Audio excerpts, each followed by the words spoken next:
Morning. ಎಲ್ಲರಿಗೂ ಸಹ ವಂದನೆಗಳು. You would turn with me in the Gospel of Mark. ಮಾರ್ಕನ ಬರೆದ ಸುವಾರ್ತೆಗೆ ನಮ್ಮ ಅಧ್ಯಯನ ನಾವು ಮುಂದುವರಿಸುವಂತ ಹೊರಡೋಣ. We've been looking at Mark here. Mark is a very fast-paced gospel.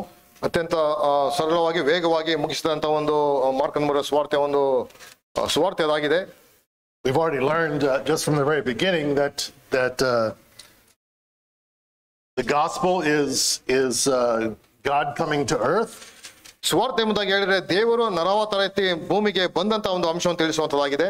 And that he comes as a king, he comes as Lord to his temple quickly. ಆತನು ಅರಸನಾಗಿ ತನ್ನ ದೇವಾಲಯಕ್ಕೆ ಆತನು ಬಹಳ ಬೇಗನೆ ಬಂದಂತ ಸಂಗತಿ. Mark introduces Jesus as the Son of God immediately in the very first verse of his gospel. ಮೊದಲನೇ ವಚನದಲ್ಲಿ ಆತನು ದೇವಕುಮಾರನು ಎಂಬುದಾಗಿ ಮಾರ್ಕನಲ್ಲಿ ಪೀಠಿಕೆಯಲ್ಲಿ ಪ್ರಾರಂಭಿಸುವಂತಹ ಸಂಗತಿಯನ್ನು ನಾವು ಓದ್ತೇವೆ. Then in verses 2 through 8 he describes the forerunner of this king.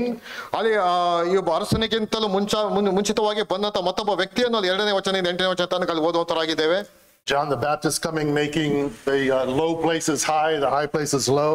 ಅಲ್ಲಿ ಕೆಲವು ಸಂಗತಿಗಳನ್ನು ಮೇಲಕ್ಕೆ ಎತ್ತುವಂತಹದ್ದು, ಮೇಲಂತೂ ಕೆಳಗೆ ಮಾಡಿದಂತಹ ಸಂಗತಿಗಳನ್ನು ಅಲ್ಲಿ ಚಿತ್ರೀಕರಿಸಿದಂತಹ ಸಂಗತಿಯನ್ನು ಸ್ಥಾನಿಕರಾದ ಯೋಹಾನ ಕುರಿತಾಗಿ ಓದ್ತೇವೆ. And he really says that the gospel begins in the Old Testament. ಇಲ್ಲಿ ಸುವಾರ್ತೆಯು ನಿಜವಾಗಿ ಸಹ ಹಳೆ ಒಡಂಬಡಿಕೆಯಲ್ಲಿ ಪ್ರಾರಂಭವಾಯಿತು ಎಂಬಂತ ಅಂಶವನ್ನು ಅಲ್ಲಿ ನಾವು ನೋಡುವಂತರಾಗಿದ್ದೇವೆ. And now Mark immediately gets right into the history of Jesus. ಇಲ್ಲಿ ಮಾರ್ಕನ ತಕ್ಷಣ ಅಲ್ಲಿ ಯೇಸು ಕ್ರಿಸ್ತನ ಒಂದು ಚರಿತ್ರೆಗೆ ಅಲ್ಲಿ ಬರುವಂತಹ ಸಂಗತಿಯನ್ನು ನಾವು ನೋಡುತ್ತೇವೆ. And his ministry. ಅಲ್ಲಿ ಆತನ ಸೇವೆ. He skips completely the birth of Christ. ಅಲ್ಲಿ ಯೇಸು ಕ್ರಿಸ್ತನ ಜನನ ಸಂಪೂರ್ಣವಾಗಿ ಅಲ್ಲಿ ಆತನು ಅದನ್ನು ಬಿಟ್ಟು ಮುಂದಕ್ಕೆ ಹೋಗುವುದನ್ನು ನೋಡುವಂತರಾಗಿದ್ದೇವೆ. Any of the genealogies. ಅಲ್ಲಿ ಯಾವುದೇ ರೀತಿಯ ವಂಶಾವಳಿಯನ್ನು ಅಲ್ಲಿ ಚಿತ್ರೀಕರಿಸುವುದು ನಾವು ಓದುವುದಿಲ್ಲ. Any of his youth, when he went to the temple and was lost and all that, when that's described by other gospel writers. ಅಲ್ಲಿ ಬೇರೆ ಒಂದು ಸುವಾರ್ತೆಗಳನ್ನ ನೋಡುವಂತ ಆತನು ದೇವಾಲಯಕ್ಕೆ ಹೋಗಿ ನಡೆದಂತಹ ಘಟನೆಗಳನ್ನು ಯಾವುದನ್ನು ಸಹ ಮಾರ್ಕನಲ್ಲಿ ಚಿತ್ರೀಕರಿಸುವುದಿಲ್ಲ. He just immediately announces that this is God in the flesh, and then he begins to prove it. ಇಲ್ಲಿ ನೇರವಾಗಿ ಆತನು ಯೇಸು ಕ್ರಿಸ್ತನು ದೇವಾದಿ ದೇವನು ಆತನ ಲೋಕದಿಂದ ನರಾವತಾರಕ್ಕೆ ಲೋಕಕ್ಕೆ ಬಂದಂತವನು ಎಂಬುದಾಗಿ ನೇರವಾಗಿ ಆತನ ಸುವಾರ್ತೆಯನ್ನು ಪ್ರಾರಂಭಿಸುವಂತವನಾಗಿದ್ದಾನೆ. We'll read Mark chapter 1 verses 9 through 11. ಮೊದಲನೇ ಅಧ್ಯಾಯ 9ನೇ ವಚನದಿಂದ 11ನೇ ವಚನ ತನಕ ನಾವು ಓದಿಕೊಳ್ಳೋಣ. The passage is just pregnant with theology. ಅಲ್ಲಿ ದೈವಶಾಸ್ತ್ರದ ಕುರಿತಾಗಿ ಸಂಪೂರ್ಣವಾದಂತಹ ಸಂಗತಿಯನ್ನು ನಾವು ಅಲ್ಲಿ ಓದುವಂತರಾಗಿದ್ದೇವೆ. So we'll just touch on a few things, but we'll read 9 through 11. Shall I read, brother? Yeah. ಆ ದಿನಗಳಲ್ಲಿ ಆ ಯೇಸು ಗಲಿಲಾಯ ಸೀಮೆಗೆ ಸೇರಿದ ನಜರೇತ್ ಎಂಬ ಊರಿನಿಂದ ಬಂದು ಯೋರ್ದನ್ ಹೊಳೆಯಲ್ಲಿ ಯೋಹಾನನಿಂದ ಸ್ನಾನ ಮಾಡಿಸಿಕೊಂಡ ಕೂಡಲೇ ಆತನು ನೀರಿನೊಳಗಿಂದ ಮೇಲಕ್ಕೆ ಬರಲು ಆಕಾಶ ಒಡೆದು ದೇವರಾತ್ಮವು ಪಾರಿವಾಳದ ಹಾಗೆ ತನ್ನ ಮೇಲೆ ಇಳಿಯುವುದನ್ನು ಕಂಡನು. ಆಗ ನೀನು ಪ್ರಿಯನಾಗಿರುವ ನನ್ನ ಮಗನು, ನಿನ್ನನ್ನು ನಾನು ಮೆಚ್ಚಿದ್ದೇನೆ ಎಂದು ಆಕಾಶವಾಣಿ ಆಯ್ತು ಎಂಬುದಾಗಿ ಓದ್ತೇವೆ.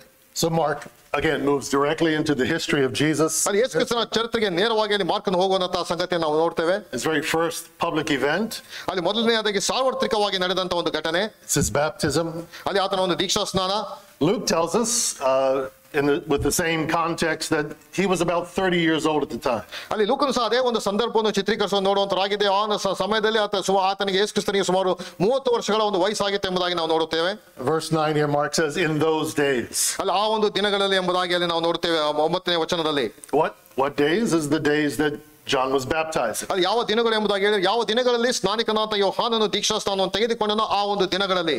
Preaching in the wilderness, baptizing in the Jordan River, and preaching a baptism of repentance for the forgiveness of sin. ಅಲ್ಲಿ ದೀಕ್ಷಾ ಸ್ನಾನದ ಸಂಗತಿಗಳು, ಅಲ್ಲಿ ದೀಕ್ಷಾ ಸ್ನಾನದ ಮುಖಾಂತರ ಪಶ್ಚಾತ್ತಾಪಪಟ್ಟು ದೇವರ ಕಡೆಗೆ ತಿರುಗಿಕೊಳ್ಳಿರಿ ಎಂಬಂತ ಒಂದು ಸಂದೇಶವನ್ನು ಅಲ್ಲಿ ಆತನು ಸಾರಿದಂತ ಒಂದು ಸಂಗತಿಯನ್ನು ಸ್ನಾನಿಕನಾದ ಯೋಹಾನನ ಕುರಿತಾಗಿ ಓದ್ತೇವೆ. So in those days, verse 9, Jesus came from Nazareth in Galilee. ಆ ದಿನಗಳಲ್ಲಿ ಯೇಸು ಗಲಿಲಾಯ ಸೀಮೆಗೆ ಸೇರಿದ ನಜರೇತ್ ಎಂಬ ಊರಿಗೆ ಬಂದನು ಎಂಬುದಾಗಿ ಅಲ್ಲಿ ಓದ್ತೇವೆ. You'll never read any ancient literature that mentions Galilee.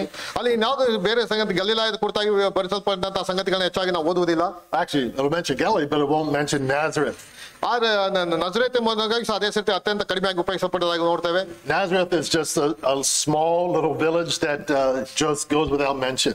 ಅಲ್ಲಿ ನಜರೇತ್ ಎಂಬ ಸಣ್ಣವಾದಂತ ಒಂದು ಹಳ್ಳಿ ಆಗಿತ್ತು, ಅದನ್ನು ಅಷ್ಟಾಗಿ ಪರಿಗಣನೆಗೆ ಬಾರದೇ ಇರುವಂತಹ ಸಂಗತಿಯನ್ನು ನಾವು ನೋಡ್ತೇವೆ. So here Mark actually has to tell you where Nazareth Nazareth is located. It's located in Galilee. ಅಲ್ಲಿ ನಜರೇತ್ ಎಲ್ಲ ಯಾವ ಪ್ರಾಂತ್ಯದಲ್ಲಿ ಇತ್ತು ಎಂಬುದಾಗಿ ಗಲಿಲಾಯ ಸೀಮೆ ಆ ಒಂದು ಪ್ರಾಂತ್ಯದಲ್ಲಿ ಇತ್ತು ಎಂಬುದಾಗಿ ಮಾರ್ಕನಲ್ಲಿ ಚಿತ್ರೀಕರಿಸುವಂತಹ ಸಂಗತಿಯನ್ನು ನಾವು ನೋಡ್ತೇವೆ. And in Mark's style here, he's actually going back to prophecy. ಇಲ್ಲಿ ಆತನ ಮಾರ್ಗ ಇದ್ರ ಮುಖಾಂತರವಾಗಿ ಅಲ್ಲಿ ಪ್ರವಾದನೆಯಲ್ಲಿ ಹಿಂದೆ ಏನನ್ನು ಹೇಳಲ್ಪಟ್ಟಿದ್ದ ಅಂತ ಸಂಗತಿಗೆ ಆತನ ಹಿಂತಿರುಗಿ ಹೋಗುವುದನ್ನು ನಾವು ನೋಡ್ತೇವೆ. Isaiah prophesied in Isaiah chapter 9. ಯೆಶಾಯನ ಪ್ರವಾದನೆ ಗ್ರಂಥ 9ನೇ ಅಧ್ಯಾಯದಲ್ಲಿ ಈ ಒಂದು ಸಂಗತಿಯನ್ನು ಅಲ್ಲಿ ಮೊದಲೇ ಆತನು ಪ್ರವಾದನೆಯನ್ನು ತಿಳಿಸಿದ್ದಾನೆ ಎಂಬುದಾಗಿ ಅಲ್ಲಿ ಓದ್ತೇವೆ. Verses 1 to 2, he's prophesying about the Gentiles coming to the light of God. ಅಲ್ಲಿ ಅನ್ಯ ಜನಾಂಗದವರು ದೇವರ ಒಂದು ಬೆಳಕಿಗೆ ಬರುವಂತಹ ಒಂದು ಸಂಗತಿಯನ್ನು ಯೆಶಾಯನ ಪ್ರವಾದನೆ ಗ್ರಂಥ 9ನೇ ಅಧ್ಯಾಯದಲ್ಲಿ ನಾವು ಓದ್ತೇವೆ. About the days of judgment for Judah and Israel is over, and now the Gentiles are being drawn to God's light. ಇಸ್ರಾಯೇಲರ ಮೇಲೆ ಯಹೂದ್ಯರ ಮೇಲೆ ದೇವರ ನ್ಯಾಯ ತೀರ್ಪು ಈಗಾಗಲೇ ಬಂದಂತದ್ದಾಗಿದೆ ಮತ್ತು ಅದಾದ ನಂತರ ಈಗ ಅನ್ಯ ಜನಾಂಗದವರು ಆ ಬೆಳಕಿನ ಬಂದಂತಹ ದೇವರ ಕಡೆಗೆ ಬರುವಂತಹ ಒಂದು ಸಂಗತಿಯನ್ನು ಈಗಾಗಲೇ ಪ್ರವಾದನೆ ಮುಖಾಂತರವಾಗಿ ತಿಳಿಸಲ್ಪಟ್ಟದಾಗಿತ್ತು. And he says here, but there will be no gloom for her who was in anguish. Chapter 9 verse 1. ಯೆಶಾಯನ ಪ್ರವಾದನೆ ಗ್ರಂಥ 9ನೇ ಮೊದಲನೇ ವಚನ. And in the former time he brought into contempt the land of Zebulun and the land of Naphtali, but in the latter time he has made glorious the way by the sea, the land beyond the Jordan, Galilee of the Gentiles. ಆದರೆ ಸಂಕಟಪಟ್ಟ ದೇಶಕ್ಕೆ ಅಂಧಕಾರವೇನಿಲ್ಲ. ಪೂರ್ವ ಕಾಲದಲ್ಲಿ Zebulun ಮತ್ತು Naphtali ಸೀಮೆಗಳನ್ನು ಆತನು ಅವಮಾನಕ್ಕೆ ಗುರಿ ಮಾಡಿದನು. ಅನಂತರದಲ್ಲಿ ಯೋರ್ದನಿನ ಆಚೆಯ ಸೀಮೆ, ಸಮುದ್ರದ ಕಡೆಗಿರುವ ಸೀಮೆ, ಅನ್ಯ ಜನಗಳಿರುವ ಗಲಿಲಾಯ ಸೀಮೆ, ಈ ಪ್ರಾಂತ್ಯವನ್ನೆಲ್ಲ ಘನಪಡಿಸಿದ್ದಾನೆ. ಕತ್ತಲಲ್ಲಿ ಸಂಚರಿಸಿದ ಜನರಿಗೆ ದೊಡ್ಡ ಬೆಳಕು ಕಾಣಿಸಿತು. ಕಾರ್ಗತ್ತಲಾದ ದೇಶದಲ್ಲಿದ್ದವರಿಗೆ ಪ್ರಕಾಶವು ಹೊಳೆಯಿತು ಎಂಬುದಾಗಿ ನಾವು ಓದ್ತೇವೆ. So some 700 years before it actually happened, he prophesied that this light would come. 700 ವರ್ಷಗಳ ಮೊದಲೇ ಪ್ರವಾದಿಯಾದಂತಹ ಯೆಶಾಯನು ಈ ಒಂದು ಬೆಳಕು ಲೋಕಕ್ಕೆ ಬರುವಂತದ್ದಾಗಿದೆ ಎಂಬ ಸಂಗತಿಯನ್ನು ಪ್ರಕಟ ಮಾಡಿದನು. The people who walked in darkness have seen a great light. Those who dwelt in the land of deep darkness, on them has light shone. ಕತ್ತಲಲ್ಲಿ ಸಂಚರಿಸಿದ ಜನರಿಗೆ ದೊಡ್ಡ ಬೆಳಕು ಕಾಣಿಸಿತು. ಕಾರ್ಗತ್ತಲಾದ ದೇಶದಲ್ಲಿದ್ದವರಿಗೆ ಪ್ರಕಾಶವು ಹೊಳೆಯಿತು ಎಂಬುದಾಗಿ ಓದ್ತೇವೆ. And then Mark here says in verse 9, and Jesus came and was baptized by John in the Jordan. ಮತ್ತು ಮಾರ್ಕನ ಆ ಒಂದು ಸಂಗತಿಯನ್ನು ಅಲ್ಲಿ ಗಲಿಲಾಯ ಸೀಮೆಗೆ ಯೋಹಾನನಿಂದ ಯೋರ್ದನ್ ಹೊಳೆಯಲ್ಲಿ ಯೋಹಾನನಿಂದ ಸ್ನಾನ ಮಾಡಿಸಿಕೊಂಡನು ಎಂಬುದಾಗಿ ಓದ್ತೇವೆ. Now I contemplated just like taking off and doing an entire series on baptism. ಅಲ್ಲಿ ಪ್ರಿಯ ಸಹೋದರಿ ಈಗಾಗಲೇ ದೀಕ್ಷಾ ಸ್ನಾನದ ಕುರಿತಾಗಿ ದೊಡ್ಡದಾದಂತಹ ಸುದೀರ್ಘವಂತಹ ಒಂದು ಅಧ್ಯಯನ ಮಾಡಿದ್ರು. But like I said, these 3 verses just pregnant with meaning, so we'll just briefly go through baptism. ಆದ್ದರಿಂದ ಈ 3 ವಚನಗಳು ಸಂಪೂರ್ಣವಾಗಿ ದೀಕ್ಷಾ ಸ್ನಾನದ ಕುರಿತಾಗಿ ತಿಳಿಸುವಂತದ್ದಾಗಿದೆ. ಆ ಸಂಗತಿಗಳನ್ನು ನಿನ್ನ ಮುಂದೆ ಇಡುವಂತನಾಗಿದ್ದೇನೆ. Now why was Jesus baptized? ಯಾಕೆ ಯೇಸು ಕ್ರಿಸ್ತನು ದೀಕ್ಷಾ ಸ್ನಾನ ಹೊಂದಬೇಕಾಗಿತ್ತು? That would be my first question. ಅದು ಇರುವಂತಹ ಒಂದು ಮೊದಲನೇ ಒಂದು ಪ್ರಶ್ನೆ. John's baptism was a baptism of repentance for the forgiveness of sin. ಅಲ್ಲಿ ಯೋಹಾನನ ಒಂದು ದೀಕ್ಷಾ ಸ್ನಾನ ಪಶ್ಚಾತ್ತಾಪ ಪಟ್ಟು ದೇವರ ಕಡೆಗೆ ತಿರುಗಿಕೊಳ್ಳಿರಿ ಎಂಬ ಒಂದು ದೀಕ್ಷಾ ಸ್ನಾನ ಅದಾಗಿತ್ತು. The writer of Hebrews tells us that Jesus was without sin. ಅಲ್ಲಿ ಇಬ್ರಿಯರ ಪುಸ್ತಕ ನೋಡುವಂತರಾಗಿದ್ದೇವೆ. ಯೇಸು ಕ್ರಿಸ್ತನು ಪಾಪರಹಿತನಾದಂತಹ ವ್ಯಕ್ತಿ ಎಂಬುದಾಗಿ. He was tempted in all points like as we are, yet without sin. ನಾವು ಎಲ್ಲಾ ವಿಧಗಳಲ್ಲಿ ನಮ್ಮ ಹಾಗೆ ಶೋಧನೆಗೆ ಗುರಿಯಾದನು, ಆದರೆ ಪಾಪ ಮಾತ್ರ ಮಾಡಲಿಲ್ಲ ಎಂಬುದಾಗಿ ಇಬ್ರಿಯರ ಪುಸ್ತಕದಲ್ಲಿ ಓದ್ತೇವೆ. And John recognized this. ಆದರೆ ಯೋಹಾನನು ಅದನ್ನು ಗುರುತಿಸಿದನು. In fact, you see in Matthew chapter 3, verse 14, John tries to prevent Jesus from being baptized. ಅಲ್ಲಿ ಯೋಹಾನನ ಸುವಾರ್ತೆ 3ನೇ ಅಧ್ಯಾಯದಲ್ಲಿ ಅಲ್ಲಿ ಆತ ದೀಕ್ಷಾ ಸ್ನಾನದ ಸಂಗತಿಯನ್ನು ಮತ್ತಾಯನು ಚಿತ್ರೀಕರಿಸಿದ್ದಾನೆ. Says in Matthew 3:14, John tried to prevent him. ಅಲ್ಲಿ ಮತ್ತಾಯನ ಸುವಾರ್ತೆ 3ನೇ ಅಧ್ಯಾಯದಲ್ಲಿ ಸ್ನಾನಿಕಂತ ಯೋಹಾನನು ಆ ದೀಕ್ಷಾ ಸ್ನಾನ ಕೊಡುವುದಕ್ಕೆ ತಡೆದನು ಎಂಬುದಾಗಿ ನಾವು ಓದ್ತೇವೆ. And that's in the Greek, it's in the imperfect tense, so it means it kept on happening. ಅದೇ ಗ್ರೀಕ್ನ ಒಂದು ಇದರಲ್ಲಿ ಅದನ್ನು kept on happening ಎಂಬುದಾಗಿ ಅದನ್ನು ನೋಡುವಂತರಾಗಿದ್ದೇವೆ. He kept trying to prevent Jesus. It was Jesus came and it's almost, like you try to give somebody money. ಅಲ್ಲಿ ಯಾರಿಗಾದ್ರೂ ಒಂದು ರೀತಿಯ ಒಂದು ಹಣವನ್ನು ಕೊಡಲಿಕ್ಕೆ ನಾವು ಪ್ರಯತ್ನ ಮಾಡಿದ್ರೆ, here just take this. Here's 100 rupees. ಇಲ್ಲಿ 100 ರೂಪಾಯಿ ದಯಮಾಡಿ ತೆಗೆದುಕೊಳ್ಳ್ರಿ. And they're like, no. ಅದು ಬೇಡ ಎಂಬುದಾಗಿ ಅವ್ರಿಗೆ ಹೇಳುವಂತಹ ಒಂದು ರೀತಿಯಲ್ಲಿ, please take. ದಯಮಾಡಿ ತೆಗೆದುಕೊಳ್ಳ್ರಿ. No, and they start walking away. ಅಲ್ಲಿ ಅದನ್ನು ತೆಗೆದುಕೊಳ್ಳದೆ ಹೋಗುವಂತಹ ಒಂದು ಚಿತ್ರಣ. And finally you say, no, please, and they finally take the money. ಅಲ್ಲಿ ದಯಮಾಡಿ ತೆಗೆದುಕೊಳ್ಳಿ ಎಂಬುದಾಗಿ ಕಡೆಯದಾಗಿ ಅವರು ತೆಗೆದುಕೊಳ್ಳುವಂತಹ ಆ ಒಂದು ಚಿತ್ರಣ ಅದಾಗಿತ್ತು. That's what I see in my mind. Jesus comes to be baptized and John is like, no. ಅಲ್ಲಿ ಯೇಸು ಕ್ರಿಸ್ತನಲ್ಲಿ ಸ್ನಾನಿಕನಾದ ಯೋಹಾನನ ಬಳಿಗೆ ನನಗೆ ದೀಕ್ಷಾ ಸ್ನಾನ ಕೊಡಿ ಎಂಬುದಾಗಿ ಬಂದಂತಹ ಸಂಗತಿ. ಆದ್ರೆ ಸ್ನಾನಿಕನಾದ ಯೋಹಾನ ಇಲ್ಲ ನಾನು ನಿನಗೆ ದೀಕ್ಷಾ ಸ್ನಾನ ಕೊಡ್ಲಿಕ್ಕೆ ಸಾಧ್ಯವಿಲ್ಲ ಎಂಬುದಾಗಿ ಆತನು ಅಲ್ಲಿಗೆ ತಡೆದಂತ ಒಂದು ಸಂಗತಿಯನ್ನು ನಾವು ಓದ್ತೇವೆ. And he recognized, he said, I have need to be baptized by you and you come to me. ಆದ್ರೆ ಅಲ್ಲಿ ಆತನಿಗೆ ಸ್ನಾನಿಕನಾದ ಯೋಹಾನನ ಗುರುತಿಸಿ ನಾನು ನಿನ್ನಿಂದ ದೀಕ್ಷಾ ಸ್ನಾನ ಹೊಂದಬೇಕಾದ್ರೆ ನೀನು ನನ್ನ ಬಳಿಯಲ್ಲಿ ದೀಕ್ಷಾ ಸ್ನಾನಕ್ಕೆ ಬರ್ತಾ ಇದೆಯಲ್ಲ ಎಂಬುದಾಗಿ ಅಲ್ಲಿ ಅಡ್ಡಿಪಡಿಸಿದಂತಹ ಸಂಗತಿಯನ್ನು ನಾವು ನೋಡ್ತೇವೆ. So why was Jesus baptized? ಆದ್ರೆ ಯಾಕೆ ಕ್ರಿಸ್ತನು ದೀಕ್ಷಾ ಸ್ನಾನವನ್ನು ಅಲ್ಲಿ ಮಾಡಿಸಿಕೊಂಡನು? On the very next verse, Matthew 3:15, ಮತ್ತಾಯನ ಸುವಾರ್ತೆ 3ನೇ ಅಧ್ಯಾಯ 15ನೇ ವಚನಕ್ಕೆ ಬಂದ್ರೆ Jesus explains why. ಅದು ಯಾಕೆ ಎಂಬುದಾಗಿ ಅಲ್ಲಿ ಯೇಸು ಕ್ರಿಸ್ತನ ಅದನ್ನು ವಿವರಿಸುವಂತಹ ಸಂಗತಿಯನ್ನು ನಾವು ಓದುತ್ತೇವೆ. But Jesus answered him, John, that, let it be so now, for thus it is fitting for us to fulfill all righteousness. ಆದ್ರೆ ಯೇಸು ಅವನಿಗೆ ಸದ್ಯಕ್ಕೆ ಒಪ್ಪಿಕೋ, ಹೀಗೆ ನಾವು ಎಲ್ಲಾ ಧರ್ಮವನ್ನು ನೆರವೇರಿಸತಕ್ಕದ್ದಾಗಿದೆ ಎಂದು ಹೇಳಿದಾಗ ಅವನು ಒಪ್ಪಿಕೊಂಡನು. Remember in Matthew chapter 5, Sermon on the Mount? ಮತ್ತಾಯನ ಬರೆದ ಸುವಾರ್ತೆ 5ನೇ ಅಧ್ಯಾಯ ಪರ್ವತ ಪ್ರಸಂಗವನ್ನು ಜ್ಞಾಪಕ ಮಾಡಿಕೊಳ್ಳ್ರಿ. Just 2 chapters over, Jesus says, I didn't come to do away with the law. I came to fill it to the full. ನಾನು ಈ ಧರ್ಮಶಾಸ್ತ್ರ ತೆಗೆದು ಹಾಕ್ಲಿಕ್ಕೆ ಬಂದಿಲ್ಲ, ಧರ್ಮಶಾಸ್ತ್ರವನ್ನು ನೆರವೇರಿಸಕ್ಕಾಗಿ ನಾನು ಬಂದಿದ್ದೇನೆ ಎಂಬುದಾಗಿ ಮತ್ತಾಯನ ಬರೆದ ಸುವಾರ್ತೆ 5ನೇ ಅಧ್ಯಾಯದಲ್ಲಿ ಆತನು ಹೇಳಿದಂತ ಮಾತನ್ನು ಓದ್ತೇವೆ. And that's what he's doing here.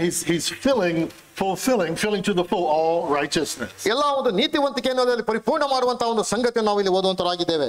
Was baptism a command of God? ಆ ದೀಕ್ಷಾಸ್ನಾನ ಎನ್ನುವಂಥದ್ದು ದೇವರಿಂದ ಬಂದಂತ ಒಂದು ಅಪ್ಪಣೆ ಆಗಿತ್ತು ಆ ದಿನದಲ್ಲಿ. Well, John says it was. ಅಲ್ಲಿ ಯೋಹಾನನು ಇದು ಕುರಿತಾಗಿ ಹೇಳಿದ್ದನ್ನು ನೋಡ್ತೇವೆ. Both John the gospel writer and also John the Baptist say that it was. ಅಲ್ಲಿ ಸ್ನಾನಿಕನಾದಂತ ಯೋಹಾನನು ಮತ್ತು ಯೋಹಾನನ ಸುವಾರ್ತೆ ಬರೆದಂತ ಯೋಹಾನ ಸಾಧನ ಹೇಳುವುದನ್ನು ನಾವು ನೋಡ್ತೇವೆ. And John, the Gospel of John chapter 1 verse 33. ಯೋಹಾನ ಬರೆದ ಸುವಾರ್ತೆ 1ನೇ ಅಧ್ಯಾಯ 13-33ನೇ ವಚನ ನಾವು ಹೀಗೆ ಓದ್ತೇವೆ. This is John the Baptist speaking. John writing about John the Baptist speaking. ಅಲ್ಲಿ ಯೋಹಾನನು ತನ್ನ ಸುವಾರ್ತೆಯನ್ನು ಬರೆಯುವಂತ ಸಮಯದಲ್ಲಿ ಸ್ನಾನಿಕನಾದಂತ ಯೋಹಾನನ ಕುರಿತಾಗಿ ಆತನು ಚಿತ್ರೀಕರಿಸುತ್ತಿದ್ದಾನೆ. I myself, John the Baptist speaking, did not know him, but he who sent me to baptize with water said to me. ನನಗೂ ಆತನ ಗುರುತಿರಲಿಲ್ಲ, ಆದ್ರೆ ನೀರಿನ ಸ್ನಾನವನ್ನು ಮಾಡಿಸುವುದಕ್ಕೆ ನನ್ನನ್ನು ಕಳಿಸಿದ ಆತನು ಯಾವನ ಮೇಲೆ ಆತ್ಮವು ಇಳಿದು ಬರುವುದೋ ಅದನ್ನು ನೋಡುವನು ಎಂಬುದಾಗಿ ಹೇಳುವುದನ್ನು ನೋಡ್ತೇವೆ. He said, I didn't recognize Jesus when he first came to be baptized. ಅಲ್ಲಿ ಮೊದಲನೇದಾಗಿ ಆತನು ಯೇಸು ಕ್ರಿಸ್ತನ ನನ್ನ ಬಳಿಗೆ ಬಂದಾಗ, ನಾನು ದೀಕ್ಷಾಸ್ನಾನಕ್ಕೆ ಬಂದಾಗ ನಾನು ಆತನು ಗುರುತಿಸಲಿಲ್ಲ. But the one who commanded me to baptize in water, God, told me that the one whom the Spirit came and rested upon, that would be the Messiah. ಆದ್ರೆ ನೀರನ್ನು ಸ್ನಾನ ಮಾಡಿಸುವುದಕ್ಕೆ ನಾನು ಕಳಿಸಿದಾತನು ಯಾವನ ಮೇಲೆ ಆತ್ಮ ಇಳಿದು ಬಂದು ಇರುವುದನ್ನು ನೀನು ನೋಡುವೆಯೋ ಅವನೇ ಪವಿತ್ರಾತ್ಮದ ಸ್ನಾನವನ್ನು ಕೊಡುವನು ಎಂದು ನನಗೆ ಆತನು ಹೇಳಿದನು ಎಂಬುದಾಗಿ ಸ್ಥಾನಿಕನಾಥ ಯೋಹಾನನು ಹೇಳುವುದನ್ನು ನಾವು ನೋಡ್ತೇವೆ. So God gave an ordinance, he gave a command to John the Baptist to baptize in water. ಅಲ್ಲಿ ನೀರಿನಲ್ಲಿ ದೀಕ್ಷಾ ಸ್ನಾನ ಮಾಡಿಸುವಂತ ಒಂದು ಅಪ್ಪಣೆಯನ್ನು ಒಂದು ಸಂಗತಿಯನ್ನು ಅಲ್ಲಿ ದೇವರಲ್ಲಿ ಸ್ನಾನಿಕನಾಥ ಯೋಹಾನನಿಗೆ ಕೊಟ್ಟಿದ್ದನು. Jesus confirms it. ಅಲ್ಲಿ ಯೇಸು ಕ್ರಿಸ್ತನ ಪ್ರತಿರೋಧ ತೋರಿಸುವಂತ ಸಂಗತಿಯನ್ನು ನೋಡ್ತೇವೆ. Same gospel that we're in now, Mark chapter 11. ಮಾರ್ಕನ ಸುವಾರ್ತೆ 11ನೇ ಅಧ್ಯಾಯದಲ್ಲಿ Jesus goes into the temple and cleanses the temple. ಅಲ್ಲಿ ಯೋಹಾನ ಯೇಸು ಕ್ರಿಸ್ತನಲ್ಲಿ ದೇವಾಲಯಕ್ಕೆ ಹೋಗಿ ದೇವಾಲಯವನ್ನು ಶುಚಿ ಮಾಡಿದಂತ ಸಂಗತಿಯನ್ನು ನಾವು ನೋಡ್ತೇವೆ. And then the next day the Pharisees come to him and say, and the rulers at the temple say, who gave you the authority to do this, to come and clean the temple and to preach and to teach in the temple? ಅಲ್ಲಿ ಪರಿಸರದಲ್ಲಿ ಬಂದು ನಿನಗೆ ಯಾರು ಈ ಒಂದು ಅಧಿಕಾರವನ್ನು ಕೊಟ್ಟರು, ಇಲ್ಲಿ ಬೋಧನೆ ಮಾಡೋದಕ್ಕೂ ಇಲ್ಲಿ ಈ ಸಂಗತಿಗಳನ್ನು ನೀನು ಶುದ್ಧಿ ಮಾಡೋದಕ್ಕೂ ಯಾರು ನಿನಗೆ ಅಧಿಕಾರ ಕೊಟ್ಟರು ಎಂಬುದಾಗಿ ಹೇಳುವುದನ್ನು ನಾವು ನೋಡ್ತೇವೆ. And Jesus said, I'll tell you who gave me authority. ಅಲ್ಲಿ ನನಗೆ ಯಾರು ಈ ಅಧಿಕಾರ ಕೊಟ್ಟರು ಎಂಬುದಾಗಿ ನಾನು ನಿಮಗೆ ಹೇಳ್ತೇನೆ. But first you tell me something. ಆದರೆ ಮೊದಲು ನೀವು ನನಗೆ ಈ ಮಾತನ್ನು ತಿಳಿಸಿರಿ. Verse 30. 30ನೇ ವಚನ. He says, was the baptism of John from heaven or from men? ಅದೇ ದೀಕ್ಷಾ ಸ್ನಾನ ಮಾಡಿಸುವಂತ ಆ ಒಂದು ಸಂಗತಿಯು ಆತನಿಗೆ ಪರಲೋಕದಿಂದ ಬಂದಿತ್ತು ಅಥವಾ ಭೂಲೋಕದಿಂದ ಬಂದಿತ್ತು ಎಂಬುದಾಗಿ ನಾವು ಮೊದಲು ನನಗೆ ತಿಳಿಸಿರಿ ಎಂಬುದಾಗಿ ಹೇಳುವುದನ್ನು ನೋಡ್ತೇವೆ. That's a rhetorical question. It's definitely from heaven. ಅದು ನಿಜವಾಗಿ ಒಂದು ರೀತಿಯಲ್ಲಿ ಗರಬಡಿದಂತಹ ಸಂಗತಿ ಅದಾಗಿತ್ತು, ಅದು ಪರಲೋಕದಿಂದ ಬಂದಂತಹ ಒಂದು ಸಂಗತಿ ಅದಾಗಿತ್ತು. And they begin to say, you know what, if we say it's from heaven, which everybody knows it's from heaven, then he'll say, well, why didn't you obey? ಆ ಪರಲೋಕದಿಂದ ಬಂತೆ ಅಂತ ನಾವು ಹೇಳಿದರೆ ಹಾಗಾದ್ರೆ ನೀವು ಅವನನ್ನು ಯಾಕೆ ನಂಬಲಿಲ್ಲ ಎಂಬುದಾಗಿ ಆತ ನನಗೆ ಪ್ರಶ್ನೆ ಮಾಡುವಂತವನಾಗಿದ್ದಾನೆ. That's the key, obedience. ಅದು ತಾನೇ ಅಲ್ಲಿ ವಿಧೇಯತ್ವಕ್ಕೆ ಇರುವಂತಹ ಒಂದು ಮೂಲವಾದಂತಹ ಒಂದು ಸಂಗತಿ. And Jesus was obedient to the commands of God even unto death on a cross. ಆದರೆ ನಮ್ಮ ಕರ್ತಾವಂತ ಯೇಸು ಕ್ರಿಸ್ತನ ಕುರಿತಾಗಿ ನೋಡುವಾಗ ಅಲ್ಲಿ ಮರಣವನ್ನು ಅಂದ್ರೆ ಶಿಲ್ಬೆ ಮರಣವನ್ನು ಹೊಂದುವಷ್ಟರ ಮಟ್ಟಿಗೆ ತಾನು ವಿಧೇಯನಾದನು ಎಂಬುದಾಗಿ ನಾವು ಓದ್ತೇವೆ. So since this was an ordinance of God, that Jesus obeyed that ordinance. ಆದರೆ ದೇವರಿಂದ ಬಂದಂತ ಒಂದು ಅಪ್ಪಣೆಗೆ ಸಂಪೂರ್ಣವಾಗಿ ಯೇಸು ಕ್ರಿಸ್ತನು ಸಂಪೂರ್ಣವಾಗಿ ಅಲ್ಲಿ ವಿಧೇಯನಾದನು. To fulfill all righteousness. ಎಲ್ಲ ಒಂದು ನೀತಿವಂತಿಕೆಯನ್ನು ನೆರವೇರಿಸುವುದಕ್ಕಾಗಿ. Fulfill everything, absolutely everything that God required him to do. ಅಲ್ಲಿ ದೇವರು ಯಾವ ಸಂಗತಿಗಳನ್ನು ಅಪೇಕ್ಷಿಸಿದ ಎಲ್ಲಾ ಸಂಗತಿಗಳನ್ನು ಸಂಪೂರ್ಣವಾಗಿ ಅಲ್ಲಿ ನೆರವೇರಿಸಿದನು. But you know, there was another baptism as well. ಅಲ್ಲಿ ಮತ್ತೊಂದು ದೀಕ್ಷಾ ಸ್ನಾನದ ಕುರಿತಾಗಿ ಸಹ ನಮಗೆ ಅದು ಜ್ಞಾಪಕಕ್ಕೆ ತರುವಂತದ್ದಾಗಿದೆ. That he would face, and it ties right into this baptism. ಅಂದ್ರೆ ಈ ಒಂದು ಸಂಗತಿಗಳಿಗೆ ಸೇರಿದಂತ ಒಂದು ಮತ್ತೊಂದು ಸಂಗತಿ. See, this is a symbol of a baptism that would come later. ಈ ಒಂದು ದೀಕ್ಷಾ ಸ್ನಾನ ಮುಂದೆ ಬರುವಂತಹ ಒಂದು ದೀಕ್ಷಾ ಸ್ನಾನದ ಒಂದು ರೂಪಕವಾದಂತಹ ಒಂದು ಸಂಗತಿ ಅದಾಗಿತ್ತು. Luke chapter 12 verse 15. ಲೂಕನ ಬರೆದ ಸುವಾರ್ತೆ 12ನೇ ಅಧ್ಯಾಯದಲ್ಲಿ ನಾವು ಹೀಗೆ ಓದ್ತೇವೆ. Jesus speaking to his disciples. ತನ್ನ ಶಿಷ್ಯರಿಗೆ ಜೊತೆ ಮಾತನಾಡ್ತಾ ಇರುವಂತಹ ಸಂಗತಿಯನ್ನು 12ನೇ ಅಧ್ಯಾಯದಲ್ಲಿ ಓದ್ತೇವೆ. He says, I have a baptism to be baptized with, and how great is my distress until it is accomplished. Verse 50. 12ನೇ ಅಧ್ಯಾಯ 15ನೇ ವಚನ ನಾವು ಹೀಗೆ ಓದ್ತೇವೆ. 50. 12ನೇ ಅಧ್ಯಾಯ 50ನೇ ವಚನ.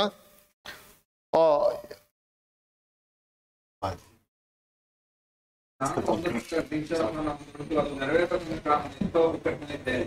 ಅದು ನೆರವೇರಿಸುವ ತನಕ ನಾನು ಎಷ್ಟೋ ಬಿಕ್ಕಟ್ಟಿನಲ್ಲಿ ಇದ್ದೇನೆ ಎಂಬುದಾಗಿ ಗೊತ್ತೇವೆ. Now realize what baptism is, right? Baptism, the word baptism is a Greek word, baptizo. ಅದಕ್ಕೆ ಬ್ಯಾಪ್ಟಿಸಮ್ ಎಂಬುದಾಗಿ ಹೇಳಿರೋದು ಮೂಲ ಗ್ರೀಕಿನ ಬ್ಯಾಪ್ಟಿಸಮ್ ಅಂತ ಪದಪ್ರಯೋಗದಿಂದ ಬಂದದ್ದಾಗಿದೆ. There's a noun and a verb. What it's bapto and baptizo. ಅಲ್ಲಿ ಬ್ಯಾಪ್ಟಿಸಮ್ ಅಂತ ಒಂದು ಪದಪ್ರಯೋಗ ಕ್ರಿಯಾಪದದ ಒಂದು ಸಂಗತಿಯನ್ನು ತೋರಿಸುವಂತದ್ದಾಗಿದೆ. And it means to immerse. ಅದು ಸಂಪೂರ್ಣವಾಗಿ ಮುಳುಗಿಸೆ ಅಂತ ಅರ್ಥವನ್ನು ಕೊಡುವಂತದ್ದಾಗಿದೆ. It means to dunk, to put under.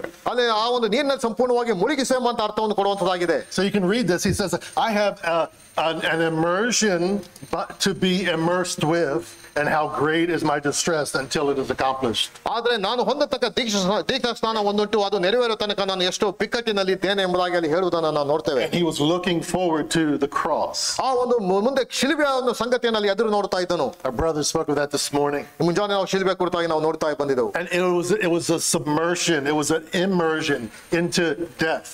ಅಲ್ಲಿ ಅದು ಸಂಪೂರ್ಣವಾಗಿ ಆ ಮರಣಕ್ಕೆ ಸಂಪೂರ್ಣವಾಗಿ ಮುಳುಗಿ ಹೋಗುವಂತ ಒಂದು ಸಂಗತಿಯನ್ನು ತೋರಿಸುವಂತದ್ದಾಗಿದೆ. An immersion into the wrath and judgment of God. ದೇವರ ಒಂದು ಕೋಪಕ್ಕೂ ದೇವರ ನ್ಯಾಯ ತೀರ್ಪಿಗೂ ಸಂಪೂರ್ಣವಾಗಿ ಅಡಿದಾವರಿ ಆಗುವಂತ ಸಂಗತಿಯನ್ನು ತೋರಿಸುವಂತದ್ದಾಗಿದೆ. And Jesus' submission to John's baptism ಅಲ್ಲಿ ಸ್ನಾನಿಕನಾದ ಯೋಹಾನನ ದೀಕ್ಷಾ ಸ್ಥಾನಕ್ಕೆ ಯೇಸು ಕ್ರಿಸ್ತನು ತನ್ನನ್ನು ತಾನು ತಗ್ಗಿಸಿಕೊಳ್ಳುವಂತಹದ್ದು was the obedience to fulfill all righteousness. ಅದು ಆ ಒಂದು ಸಂಗತಿ ದೇವರ ಧರ್ಮಶಾಸ್ತ್ರಕ್ಕೆ ಸಂಪೂರ್ಣವಾಗಿ ವಿಧೇಯತೆಯನ್ನು ತೋರಿ ಎಲ್ಲ ನೀತಿವಂತಿಕೆಯನ್ನು ಪೂರೈಸುವಂತ ಸಂಗತಿಯನ್ನು ತೋರಿಸುವಂತದ್ದಾಗಿದೆ. But really it was previewing the baptism that was going to happen 3 years later. ಆದ್ರೆ ಇದಾದ ನಂತರ 3 ವರ್ಷಗಳ ನಂತರ ನಡೆಯುವಂತಹ ಆ ಒಂದು ಸಂಗತಿಯ ಮುಂಚಾಯಾಗಿ ಆ ಒಂದು ದೀಕ್ಷಾ ಸ್ಥಾನವನ್ನು ತೋರಿಸುತ್ತಾ ಇತ್ತು. When Christ was buried under the wave of wrath of God. ದೇವರ ಆ ಒಂದು ಕೋಪದ ಆ ಒಂದು ಅಡಿದಾವರಿಯಲ್ಲಿ ಆತನು ಸಂಪೂರ್ಣವಾಗಿ ಮುಳುಗಿಸಲ್ಪಟ್ಟಾಗ, bearing our sin. ನಮ್ಮ ಎಲ್ಲ ಪಾಪಗಳನ್ನು ಹೊತ್ತುಕೊಂಡು ಆತನಲ್ಲಿ ಮುಳುಗಿದಾಗ, and then raised in newness of life. ಅಲ್ಲಿ ಹೊಸತನದಲ್ಲಿ ತನ್ನನ್ನು ತಾನು ಅಲ್ಲಿ ಎದ್ದು ಬಂದಾಗ, so that righteousness, when Jesus fulfilled all righteousness, that righteousness was then able to be imputed to us. ಆ ಒಂದು ನೀತಿವಂತಿಕೆಯನ್ನು ಎಲ್ಲವನ್ನು ಸಂಪೂರ್ಣವಾಗಿ ಆತನು ಮಾಡಿದ ಮೇಲೆ ಯಾವ ನೀತಿವಂತಿಕೆ ಅದು ನಮಗೆ ಆತನು ಸ್ಥಳಾಂತರಿಸಿದನು. Paul says this in 2 Corinthians 5:21. 2ನೇ ಕೊರಿಂಥ ಪತ್ರಿಕೆ 5ನೇ ಅಧ್ಯಾಯ 21ನೇ ವಚನದಲ್ಲಿ ನಾವು ಅದರ ಕುರಿತಾಗಿ ಪೌಲನು ಬರೆದಂತಹ ಸಂಗತಿಯನ್ನು ನೋಡುವಂತರಾಗಿದ್ದೇವೆ. 2 Corinthians 5:21, he who knew no sin became sin for us, that we might become the righteousness of God in him. ನಾವು ಆತನಲ್ಲಿ ದೇವರಿಗೆ ಸಮರ್ಪಕರಾದ ನೀತಿ ಸ್ವರೂಪಿಗಳಾಗುವಂತೆ ದೇವರು ಪಾಪ ಜ್ಞಾನವಿಲ್ಲದ ಆತನನ್ನು ನಮಗೋಸ್ಕರ ಪಾಪ ಸ್ವರೂಪಿಯಾಗ ಮಾಡಿದನು. Notice that it's in him. ಅಲ್ಲಿ ಆತನಲ್ಲಿ ಮತ್ತೆ ಪದಪ್ರಯೋಗ ಗಮನಿಸ್ರಿ. Look at Philippians chapter 3. ಫಿಲಿಪ್ಪಿಯ ಬರೆದ ಪತ್ರಿಕೆ 3ನೇ ಅಧ್ಯಾಯ. So I didn't write down the verse, but Philippians chapter 3, it says, I have a righteousness not of my own. ನನ್ನ ಒಂದು ನೀತಿಗೆ ನನ್ನ ಒಂದು ಸ್ವಂತ ನೀತಿವಂತಿಕೆ ಅಲ್ಲ, but the righteousness of God through faith in Christ. ಆದರೆ ನಂಬಿಕೆ ಮುಖಾಂತರ ಕ್ರಿಸ್ತನಲ್ಲಿರುವಂತಹ ಒಂದು ನೀತಿವಂತಿಕೆ ಅದಾಗಿದೆ ಎಂಬುದಾಗಿ ಫಿಲಿಪ್ಪಿಯ ಪತ್ರಿಕೆ ಓದುವಂತರಾಗಿದ್ದೇವೆ. Again, it's in him. ಅಲ್ಲಿ ಆತನಲ್ಲಿ ಎಂಬುದಾಗಿ ಅಂತ ಪದಪ್ರಯೋಗ ಪದೇಯಲ್ಲಿ ಓದುವಂತರಾಗಿದ್ದೇವೆ. It's like Noah who gets in the ark and his family get in the ark. ಯಾವ ರೀತಿಯಲ್ಲಿ ನೋಹನು ಮತ್ತು ಆತನ ಕುಟುಂಬ ನಾವೇ ಒಳಗಡೆ ಹೋಯ್ತೋ, ನಾವೇ ಎಲ್ಲಿ ಸೇರಿತೋ ಆ ಒಂದು ಚಿತ್ರಣವನ್ನು ತೋರಿಸುವಂತ ಒಂದು ಸಂಗತಿ ಕ್ರಿಸ್ತನಲ್ಲಿ ಎಂಬ ಒಂದು ಪದಪ್ರಯೋಗ. The judgment and the wrath of God is poured out upon the earth. ಆ ಒಂದು ದೇವರ ಒಂದು ನ್ಯಾಯ ತೀರ್ಪು ಇಡೀ ಲೋಕದ ಮೇಲೆ ಅದು ದೇವರ ತೀರ್ಪು ಅದು ಬಂದಿತು. And because they're in the ark, ಅವರು ನಾವೇ ಒಳಗಡೆ ಸೇರಲ್ಪಟ್ಟಂತ ಕಾರಣದಿಂದ it was okay. The judgment was all around them, was all outside, but they were in the ark. They were safe. ಅಲ್ಲಿ ಇಡೀ ಲೋಕದ ಮೇಲೆ ದೇವರ ಒಂದು ನ್ಯಾಯ ತೀರ್ಪು ಬಂದಂತದ್ದಾಗಿತ್ತು, ಆದ್ರೆ ನಾವೇ ಒಳಗಡೆ ದೇವರು ಅವರನ್ನು ಸಂರಕ್ಷಿಸಿದ್ದನು. And that's what justification means. ಆದ್ರೆ ನೀತಿವಂತಿಕೆ ನೀತಿ ನಿರ್ಣಯ ಎಂಬುದಾಗಿ ಹೇಳಿರೋ ಒಂದು ಅರ್ಥವನ್ನು ಅದು ಕೊಡುವಂತದ್ದಾಗಿದೆ. When God looks at us, he sees Christ. ಅಲ್ಲಿ ದೇವರು ನಮ್ಮನ್ನು ನೋಡುವಾಗ ಕ್ರಿಸ್ತನನ್ನು ಆತನು ನಮ್ಮಲ್ಲಿ ಆತನು ಕಾಣುವಂತವನಾಗಿದ್ದಾನೆ. And his perfect righteousness imputed to us. ಅಲ್ಲಿ ಆತನ ಒಂದು ಪರಿಪೂರ್ಣವಾದಂತಹ ನೀತಿವಂತಿಕೆ ಅದು ನಮಗೆ ಅದು ಸ್ಥಳಾಂತರಿಸಲ್ಪಟ್ಟಿದೆ. And when he looked at Christ, he sees our sin placed upon him. ಅಲ್ಲಿ ಆತನನ್ನು ನೋಡುವಾಗ ನಮ್ಮೆಲ್ಲರ ಪಾಪದಲ್ಲಿ ಆತನ ಮೇಲೆ ಹಾಕಲ್ಪಟ್ಟಂತಹ ಸಂಗತಿಯನ್ನು ಅದು ತೋರಿಸುವಂತದ್ದಾಗಿದೆ. And justification means God looks at us, sees Christ's righteousness, and he makes a declaration. You are righteous. ನಮ್ಮನ್ನು ನೋಡುವಾಗ ಯೇಸು ಕ್ರಿಸ್ತನ ಒಂದು ನೀತಿ ನಿರ್ಣಯ ನಮ್ಮ ಮೇಲೆ ಹಾಕಿದಂತಹ ಸಂಗತಿಯನ್ನು ನಮ್ಮನ್ನು ನೋಡ್ತಿದ್ದ ಹಾಗೆ ನೀತಿವಂತರ ಎಂಬುದಾಗಿ ಆತ ನೋಡುವಂತನಾಗಿದ್ದಾನೆ. Not because anything we've done, ನಾವು ಮಾಡಿದಂತ ಯಾವುದೇ ಪುಣ್ಯ ಕಾರ್ಯಗಳ ನಿಮಿತ್ತದಿಂದಲ್ಲ, but because of what Christ has done. ಅದು ಯಾವ ಸಂಗತಿಗಳನ್ನು ಕ್ರಿಸ್ತನು ಮಾಡಿದ ಆ ಒಂದು ಕಾರಣ ದೆಸೆಯಿಂದ. Let's move on quickly. Verse 10. 10ನೇ ವಚನ. And when he came up out of the water, ಅಲ್ಲಿ ಆಮೇಲೆ ಆತ ನೀರಿನೊಳಗಿಂದ ಮೇಲಕ್ಕೆ ಬರಲು, again, was baptized. He was immersed, right? He was submerged. ಅಲ್ಲಿ ಆತನು ಸಂಪೂರ್ಣವಾಗಿ ನೀರಿನಲ್ಲಿ ಮುಳುಗಿಸಲ್ಪಟ್ಟನು, ನೀರಿನ ಮೇಲಕ್ಕೆ ಬರಲು ಎಂಬುದಂತ ಪದಪ್ರಯೋಗದಲ್ಲಿ ಓದ್ತೇವೆ. So this is an indication that baptism is being immersed in water. ಇದು ಏನ್ ತೋರಿಸ್ತಾ ಎಂಬುದಾಗಿ ಹೇಳಿದ್ರೆ, ದೀಕ್ಷಾ ಸ್ನಾನ ಎಂಬುದಾಗಿ ಹೇಳಿದ್ರೆ ನೀರಿನಲ್ಲಿ ಸಂಪೂರ್ಣವಾಗಿ ಮುಳುಗಿ ಅದು ಮೇಲಕ್ಕೆ ಬರುವಂತಹ ಒಂದು ಅಂಶವನ್ನು ಅದು ತೋರಿಸುವಂತದ್ದಾಗಿದೆ. Not being sprinkled or anything like that. ಅದು ಯಾವ ರೀತಿಯಲ್ಲಿ ನೀರಿಂದ ಚಿಮುಕಿಸುವಂತದ್ದು ಆ ರೀತಿಯ ಸಂಗತಿಯಾಗಿ ಅದು ತಿಳಿಸುವುದಿಲ್ಲ. So he comes up out of the water. ಅಲ್ಲಿ ನೀರಿನ ಮೇಲಕ್ಕೆ ಆತನು ಬರಲು Now Luke gives a little bit more detail. ಆ ಸಂಗತಿಯನ್ನು ಲೂಕನು ತನ್ನ ಸುವಾರ್ತೆಯಲ್ಲಿ ಇನ್ನೂ ಹೆಚ್ಚಾಗಿ ವಿವರಿಸುವಂತಹ ಸಂಗತಿಯನ್ನು ನೋಡ್ತೇವೆ. Luke chapter 3, ಲೂಕನ ಬರೆದ ಸುವಾರ್ತೆ 3ನೇ ಅಧ್ಯಾಯ verse 21. 3ನೇ ಅಧ್ಯಾಯ 21ನೇ ವಚನ. And let's just read it the way it would be properly translated in English. ಅಲ್ಲಿ ನಾವು ಭಾಷಾಂತರ ಮಾಡಿದಂತಹ ಶೈಲಿಯಲ್ಲಿ ನಾವು ಓದುವಂತವರಾಗಿರೋಣ. Now, when the people were being immersed, and when Jesus also had been immersed and was praying, the heavens were open. ಜನರೆಲ್ಲ ದೀಕ್ಷಾ ಸ್ನಾನ ಮಾಡಿಸಿಕೊಂಡಾಗ ಯೇಸು ಸಹ ಸ್ನಾನ ಮಾಡಿಸಿಕೊಂಡು ಪ್ರಾರ್ಥನೆ ಮಾಡುತ್ತಿರುವಲ್ಲಿ ಆಕಾಶವು ತೆರೆಯಿತು. See, Jesus is praying. Luke adds this little detail. ಅಲ್ಲಿ ಪ್ರಾರ್ಥನೆ ಮಾಡುತ್ತಿರುವಲ್ಲಿ ಆಕಾಶವು ತೆರೆಯಿತು ಎಂಬುದಾಗಿ ನೋಡ್ತೇವೆ. ಲೂಕನ ಆತನ ಸುವಾರ್ತೆಯಲ್ಲಿ ಈ ಸಂಗತಿಯನ್ನು ಸೇರಿಸುವುದನ್ನು ನಾವು ನೋಡ್ತೇವೆ. So he comes up out of the water. It doesn't mean he walked up the bank of the river and got up on the land. ಅಲ್ಲಿ ಆತನು ದೀಕ್ಷಾ ಸ್ನಾನ ಮಾಡಿಸಿ ಅವನ ನದಿಯ ದಡದಿಂದ ಆತನ ನೀರಿನ ಮೇಲಕ್ಕೆ ಬಂದು ನದಿಯ ದಡದಲ್ಲಿ ಆತನು ಬಂದಿರುವಾಗ, It means when he was immersed and came up out of the water, ಅಲ್ಲಿ ಆತನ ನೀರಿನ ಮುಳುಗಿ ಆತನ ನೀರಿನ ಮೇಲಕ್ಕೆ ಬರಲು he was there dripping wet, and he took a moment to pray to God. He was in constant communication with the Father. ಅಲ್ಲಿ ಆತನ ನೀರಿನಿಂದ ಆತನ ಮೇಲಕ್ಕೆ ಬರುವಂತಹ ಸಮಯದಲ್ಲೂ ಸಹ ದೇವರ ಜೊತೆಯಲ್ಲಿ ನಿಕಟವಾದಂತಹ ಸಂಬಂಧವನ್ನು ಹೊಂದಿದಂತಹ ಸಂಗತಿನಲ್ಲಿ ನಾವು ನೋಡ್ತೇವೆ. And at that moment, in his communication with the Father, it says immediately he saw the heaven being torn open. ಅಲ್ಲಿ ಆ ಸಮಯದಲ್ಲಿ ಆಕಾಶವು ತೆರೆದಿರುವಂತಹ ಸಂಗತಿಯನ್ನು ಆತನು ನೋಡುವುದನ್ನು ನೋಡ್ತೇವೆ. Verse 10, Mark 1:10. ಮಾರ್ಕನ ಸುವಾರ್ತೆ 1ನೇ 10ನೇ ವಚನ. Immediately he saw the heavens being torn open. ಅಲ್ಲಿ ಆತನ ಆಕಾಶವು ತೆರೆದಿರುವಂತಹ ಸಂಗತಿಯನ್ನು ನಾವು ನೋಡ್ತೇವೆ. That word is in the Greek is schizo. You don't really even know that, but it just means to rip. ಅಲ್ಲಿ ಆಕಾಶ ಒಂದು ರೀತಿಯಲ್ಲಿ ಹರಿದಾಗುವ ರೀತಿಯಲ್ಲಿ ಅದು ತೆರೆಯಲ್ಪಟ್ಟಂತ ಒಂದು ಸಂಗತಿ ಆ ಸಮಯದಲ್ಲಿ ಅದಾಗಿತ್ತು.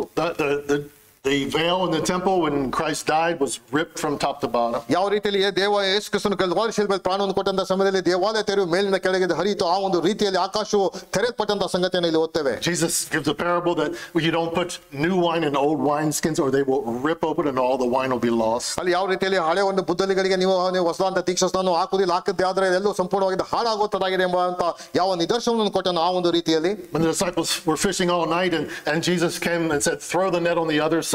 ಅಲ್ಲಿ ರಾತ್ರಿ ಎಲ್ಲ ಶಿಷ್ಯರು ಪ್ರಯಾಸ ಪಟ್ಟಿದ್ದಾರೆ, ಅವರಿಗೆ ಮೀನು ಸಿಕ್ಕಿರಲಿಲ್ಲ. ಈಗ ಯೇಸು ಕ್ರಿಸ್ತನಲ್ಲಿ ಬಂದು ನೀವು ನಿಮ್ಮ ಬಲೆಗಳನ್ನು ಬಲಗಡೆ ಹಾಕಿರಿ ಎಂಬುದಾಗಿ ಹೇಳುವುದನ್ನು ಅಲ್ಲಿ ನೋಡ್ತೇವೆ. They caught that 153 fish, I think it was. ಅಲ್ಲಿ ಸುಮಾರು 153 ಮೀನುಗಳು ಅವರಿಗೆ ಸಿಕ್ಕಿದವು. And it says that they were pulling, as they pulled in the fish, there was so many fish that the net was ripping. ಅಲ್ಲಿ ಎಷ್ಟು ಮಟ್ಟಿಗೆ ಅಲ್ಲಿ ಮೀನುಗಳು ಸಿಕ್ಕಿತು ಎಂಬುದಾಗಿ ಹೇಳಿ ಬಲಿಯು ಹರಿಯುವಷ್ಟರ ಮಟ್ಟಿಗೆ ಮೀನುಗಳು ಯಥೇಚ್ಛವಾಗಿ ಅವರಿಗೆ ಸಿಕ್ಕಿದವು. That's what Mark wants you to see, that ripping open. ಅಲ್ಲಿ ಆ ಒಂದು ಸಂಗತಿಯನ್ನು ಅಲ್ಲಿ ಬಲಿಯು ಹರಿದು ಹೋಗುವಂತಹ ಒಂದು ಸ್ಥಿತಿಯಷ್ಟು ಮೀನುಗಳು ಸಿಕ್ಕಿದಂತಹ ಚಿತ್ರಣವನ್ನು ಅಲ್ಲಿ ಓದುತ್ತೇವೆ. The heavens had been closed like cemented over for 400 years. ಸುಮಾರು 400 ವರ್ಷಗಳು ದೇವರಿಂದ ಯಾವುದೇ ರೀತಿಯ ಸಂದೇಶವು ಬರದೆ ಆಕಾಶವು ಅಲ್ಲಿ ಮುದ್ರೆ ಹಾಕಿ ಅದು ಮುಚ್ಚುವುದಂತಹ ಒಂದು ಸಂಗತಿ ಅದಾಗಿತ್ತು. There was no word from God for 400 years. ಸುಮಾರು 400 ವರ್ಷಗಳು ದೇವರಿಂದ ಯಾವುದೇ ರೀತಿಯ ಉತ್ತರವು ಇಲ್ಲದೆ ಇರುವಂತಹ ಒಂದು ಸನ್ನಿವೇಶ ಅದಾಗಿತ್ತು. And now God breaks into history. ಈಗ ದೇವರು ಒಂದು ತೆಗೆದು ಈ ಚರಿತ್ರೆಯಲ್ಲಿ ಪ್ರಾರಂಭಿಸಿದ್ದಾನೆ. And the heavens are ripped open. ಈಗ ಪರಲೋಕವು ಆಕಾಶವು ತೆರೆದಿರುವಂತಹ ಸಂಗತಿಯನ್ನು ಅಲ್ಲಿ ನಾವು ಓದುತ್ತೇವೆ. Again, Mark, just looking at prophecy. Look at Isaiah chapter 64. ಯೆಶಾಯನ ಪ್ರವಾದನ ಗ್ರಂಥ 64ನೇ ಅಧ್ಯಾಯಕ್ಕೆ ದಯಮಾಡಿ ತಿರುಗಿಸ್ರಿ. ಯೆಶಾಯನ ಪ್ರವಾದನ ಗ್ರಂಥ 64ನೇ ಅಧ್ಯಾಯ. Isaiah 64:1. 64ನೇ ಅಧ್ಯಾಯ ಮೊದಲನೇ ವಚನ. Here's a cry of the prophet. He says, "Oh, that you would rend the heavens or rip the heavens and come down." ಆಹಾ, ನೀನು ಆಕಾಶವನ್ನು ಸೀಳಿ ಇಳಿದು ಬರಬಾರದೆ ಎಂಬುದಾದ ಪದಪ್ರಯೋಗ ನೋಡ್ತೇವೆ. And here prophecy is fulfilled. ಯಾವ ಒಂದು ಪ್ರವಾದನೆ ಈಗ ಇಲ್ಲಿ ನೆರವೇರಿತ ಸಂಗತಿಯನ್ನು ನಾವು ನೋಡ್ತೇವೆ. Last part of verse 10, Mark chapter 1 verse 10. 10ನೇ ಅಧ್ಯಾಯದ ಕಡೆ ಭಾಗ. And the Spirit descending on him like a dove. ಅಲ್ಲಿ ದೇವರಾತ್ಮ ಪಾರಿವಾಳದ ಹಾಗೆ ಆತನ ಮೇಲೆ ಇಳಿಯುವುದನ್ನು ನಾವು ಕಂಡೆನು. It doesn't say the Spirit came down as a dove. ಅಲ್ಲಿ ಒಂದು ರೀತಿಯ ಪಾರಿವಾಳದ ಪಾದದಲ್ಲಿ ಪರಿಶುದ್ಧಾತ್ಮನು ಇಳಿದು ಬರುವುದನ್ನು ನಾವು ಅಲ್ಲಿ ಓದ್ತೇವೆ. See all the doves, and there's nothing wrong with it. Put a dove on your Bible and all that. ಅದ್ರಲ್ಲಿ ಯಾವುದೇ ರೀತಿಯ ಚಿತ್ರಣ ಉಪಯೋಗಿಸೋದು ಯಾವುದೇ ತಪ್ಪಿಲ್ಲ. But it says it was as, he came down like a dove. ಅಲ್ಲಿ ಅಂದ್ರೆ ನಿಜವಾಗಿ ಒಂದು ರೀತಿಯ ಪಾರಿವಾಳದ ರೂಪದಲ್ಲಿ ಆತ ಅಲ್ಲಿ ಬಂದನು. And it's just that gentle, delicate kind of resting upon the Lord Jesus. ಒಂದು ರೀತಿಯಲ್ಲಿ ಸರಳವಾದಂತಹ ರೀತಿಯಲ್ಲಿ ಸೌಮ್ಯವಾದಂತಹ ರೀತಿಯಲ್ಲಿ ಆತನ ಮೇಲೆ ಅದು ಇಳಿದಂತಹ ಸಂಗತಿನಲ್ಲಿ ನಾವು ಕಾಣುತ್ತೇವೆ. I mean, a dove will come and land so softly, you don't even know the dove is there until they go coo, coo, right? ಅಲ್ಲಿ ಅದು ಇಳಿದು ಬರುವಂತದ್ದು ಯಾವ ರೀತಿಯಲ್ಲಿ ಸೌಮ್ಯ ರೀತಿಯಲ್ಲಿ ತಾಳ್ಮೆಯಿಂದ ಬಂದು ಇಳಿದು ಬರ್ತದೆ ಅದು ನಮಗೆ ಗೊತ್ತಾಗದಂತ ರೀತಿಯಲ್ಲಿ ಆ ಒಂದು ರೀತಿಯಲ್ಲಿ ಅದಾಗಿತ್ತು. So he comes in this gentle way and rests upon the Lord Jesus. ಸರಳವಾಗಿ ಸೌಮ್ಯವಾಗಿ ಅಲ್ಲಿ ಯೇಸು ಕ್ರಿಸ್ತನ ಮೇಲೆ ಬಂದು ಇಳಿದಂತಹ ಸಂಗತಿಯನ್ನು ನಾವು ನೋಡ್ತೇವೆ. Again, another prophetic confirmation that Jesus is the Messiah. ಮತ್ತೆ ಅಲ್ಲಿ ಸಾಬೀತುಪಡಿಸುವಂತಹ ಮತ್ತೊಂದು ಚಿತ್ರಣ ಇದಾಗಿತ್ತು. ಅದು ಯೇಸು ಕ್ರಿಸ್ತನ ನಿಜವಾದಂತಹ ಮೆಸ್ಸಿಯನ್ ಎಂಬಂತಹ ಸಂದೇಶವನ್ನು ಅದು ರವಾನಿಸ್ತಾ ಇತ್ತು. Quickly, 2 verses in Isaiah chapter 11. ಯೆಶಾಯನ ಪ್ರವಾದನ ಗ್ರಂಥ 11ನೇ ಅಧ್ಯಾಯ ಒಂದು ವಚನ ಗಮನಿಸಿ. And all these are coming from Isaiah. ಎಲ್ಲ ಸಂಗತಿಗಳನ್ನು ಯೆಶಾಯನ ಪ್ರವಾದನ ಗ್ರಂಥದಿಂದ ನಾವು ನೋಡ್ತಾ ಇದ್ದೇವೆ. Verse 1 and 2a actually. ಮೊದಲು ಮತ್ತು ಎರಡನೇ ವಚನಗಳಲ್ಲಿ There shall come forth a shoot from the stump of Jesse, and a branch from the roots shall bear fruit, and the Spirit of the Lord shall rest upon him. ಇಷಯನ ಬುಡದಿಂದ ಒಂದು ಚಿಗುರು ಒಡೆಯುವುದು, ಅದರ ಬೇರಿನಿಂದ ಹೊರಟ ತಳಿರು ಫಲಿಸುವುದು ಎಂಬುದಾಗುತ್ತವೆ. He's the branch. ಆತನ ತಾನೇ ಆ ಒಂದು ಬೇರು ಚಿಗುರು ಆತನಾಗಿದ್ದಾನೆ. Go over to Isaiah 42. ಯೆಶಾಯನ 42ನೇ ಅಧ್ಯಾಯದಲ್ಲಿ ಸಹ ನಾವು ಓದುವಂತರಾಗಿದ್ದೇವೆ. Verse 1. 42ನೇ ಅಧ್ಯಾಯ ಮೊದಲನೇ ವಚನ. Behold my servant, and the word there is slave. Behold my slave, whom I uphold, my chosen one, in whom my soul delights. I have put my spirit upon him. ಇಗೋ ನನ್ನ ಸೇವಕನು, ಇವನಿಗೆ ನಾನೇ ಆಧಾರ, ಇವನು ನನಗೆ ಇಷ್ಟನು, ನನ್ನ ಪ್ರಾಣ ಪ್ರಿಯನು, ಇವನಲ್ಲಿ ನನ್ನ ಆತ್ಮವನ್ನು ಇರಿಸಿದ್ದೇನೆ ಎಂಬುದಾಗುತ್ತವೆ. And there's Jesus just dripping wet with water. ಅಲ್ಲಿ ಯೇಸು ಕ್ರಿಸ್ತನು ನೀರಿನ ಮೇಲೆ ಬಂದು ನೀರು ಆತನಿಂದ ಹರಿತಾ ಇರುವಂತಹ ಸಂಗತಿ ಅದಾಗಿತ್ತು. Praying to the Father. ಅಲ್ಲಿ ತಂದೆಗೆ ಪ್ರಾರ್ಥನೆ ಮಾಡ್ತಾ ಇರುವಂತಹ ಚಿತ್ರಣ ಅದಾಗಿತ್ತು. And the Spirit of God coming and resting upon him. ಅಲ್ಲಿ ದೇವರಾತ್ಮವು ಆತನ ಮೇಲೆ ಬಂದು ಹಿಡಿಯುವಂತಹ ಸಂಗತಿಯನ್ನು ಅಲ್ಲಿ ನಾವು ನೋಡ್ತೇವೆ. Nothing is said, it's almost like he's worthy. ಅಲ್ಲಿ ಎಲ್ಲ ಸಂಗತಿಗಳಿಗೆ ಆತನು ಯೋಗ್ಯನೇ ಎಂಬಂತಹ ಸಂಗತಿಯನ್ನು ಅದು ಸಾರುವಂತದ್ದಾಗಿದೆ. It's his due. That's what is due him. ಅಲ್ಲಿ ಆ ಒಂದು ಸಂಗತಿಯಲ್ಲಿ ಯೋಗ್ಯನ ಅರ್ಹನು ಎಂಬುದಾಗಿ ನಾವು ನೋಡ್ತೇವೆ. And I love that Isaiah 42:1, he says that the Messiah is the slave of Jehovah. ಅಲ್ಲಿ ಮೆಸ್ಸಿಯನು ಆತನು ಯೆಹೋವನ ಸೇವಕನಾತನಾಗಿದ್ದಾನೆ. He's the chosen one. ಆತನು ಆರಿಸಲ್ಪಟ್ಟಂತಹ ಸೇವಕನು. In whom my soul delights. ಆತನಲ್ಲಿ ನನ್ನ ಆತ್ಮ ಉಲ್ಲಾಸಿಸುವಂತದ್ದಾಗಿದೆ ಎಂಬುದಾಗಿ 42ನೇ ಅಧ್ಯಾಯದಲ್ಲಿ ಓದ್ತೇವೆ. And that's what God says in verse 11, Mark 1:11.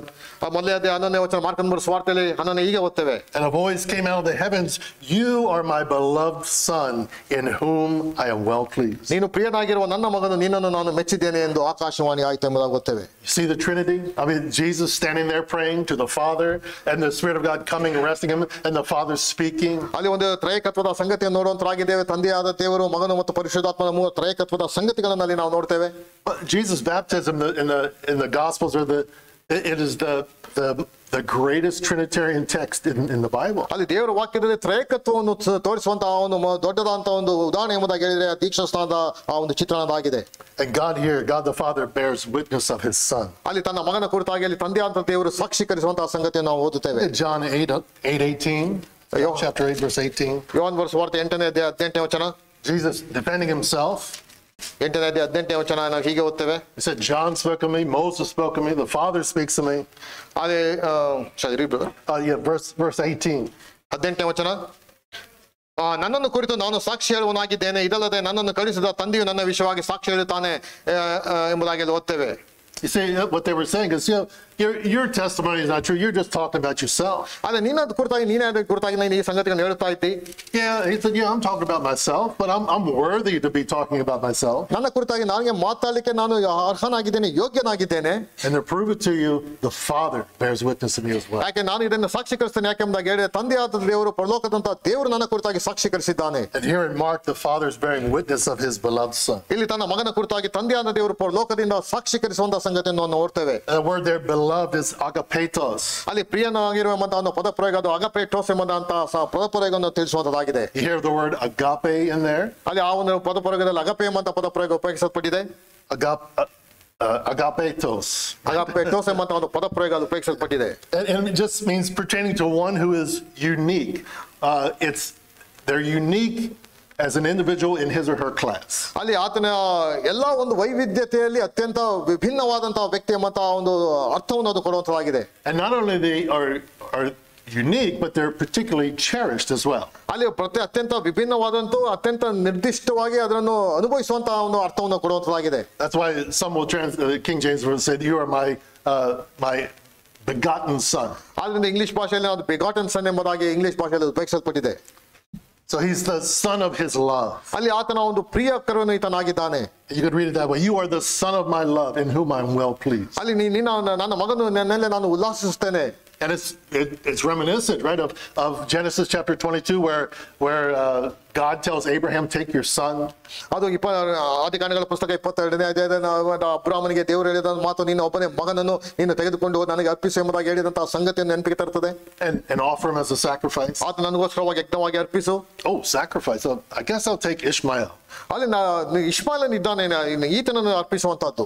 No. Take your son, your only son. ನಿನ್ನ ಒಬ್ಬನೇ ಮಗನನ್ನು ಇಷ್ಮಾಯೇಲ, ನಿನ್ನ ಒಬ್ಬನೇ ಮಗನಂತ ಇಸಾಕನನ್ನು ನನಗೆ ಅರ್ಪಿಸು. Your only son, Isaac. ನಿನ್ನ ಒಬ್ಬನೇ ಮಗನ ಇಸಾಕನನ್ನು ನನಗೆ ಅರ್ಪಿಸು. Whom you love. ನೀನು ಪ್ರೀತಿ ಮಾಡುವಂತ ಇಸಾಕನನ್ನು ನನಗೆ ಅರ್ಪಿಸು. See, he's in a special position. ಅಲ್ಲಿ ವಿಶೇಷವಾದಂತ ಒಂದು ಸ್ಥಾನವನ್ನು ನಾವು ನೋಡುವಂತರಾಗಿದ್ದೇವೆ. Especially cherished.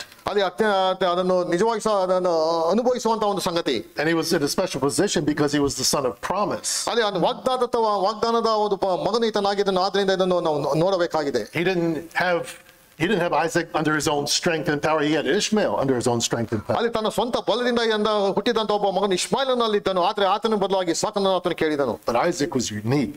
ಆದ್ರೆ ಇಸಾಕನು ಅತ್ಯಂತ ಭಿನ್ನವಾದಂತ ವಿಶೇಷವಾದಂತಹ ಮಗನು ಆತನಾಗಿದ್ದನು. He was one of a kind.